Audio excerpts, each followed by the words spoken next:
The setup to this scene is that our heroine, Frankie McGrath, goes back to her parents' house in Coronado Island, actually, and lets them know that she has made a decision.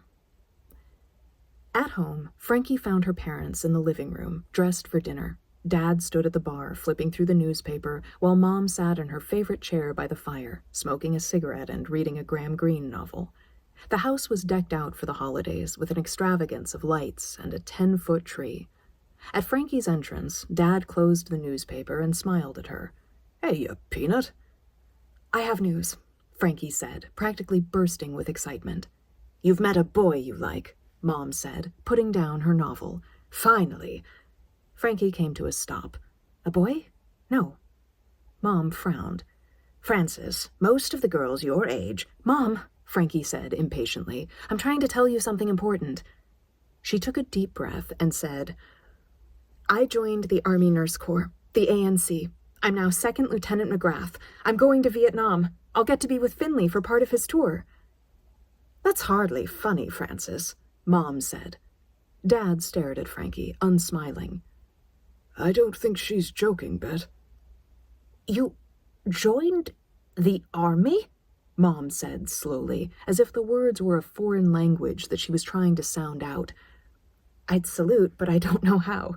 Basic training starts in 3 weeks. Fort Sam Houston." Frankie frowned. Why weren't they congratulating her?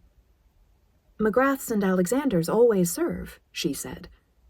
"You were thrilled when Finley volunteered." "The men serve," Dad said sharply. "The men." He paused. "Wait, did you say the Army? We're a Navy family, always have been. Coronado is a Navy island." "I know, but the Navy wouldn't let me go to Vietnam until I'd served 2 years in a hospital stateside," she said. "Same with the Air Force. They said I didn't have enough experience.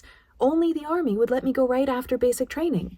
"Sweet Jesus, Frankie," Dad said, running a hand through his hair. "There's a reason for rules like that. Take it back. Unvolunteer." Mom looked at Dad. She got to her feet slowly. "Good Lord, what will we tell people?" "What will you—" Frankie didn't understand. They were acting as if they were ashamed of her, but that made no sense. "How many times have you gathered us in your office to talk about this family's record of service, Dad? You told us how much you wanted to fight for your country. I thought—" "He's a man," Mom said. "And it was Hitler and Europe, not some country no one can find on a map. It is not patriotic to do something stupid, Frances."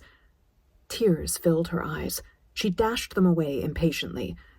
"Well, Connor, she's what you taught her to be, a believer, a patriot." At Mom's rebuke, Dad left the room, trailing smoke behind him. So that didn't go as planned.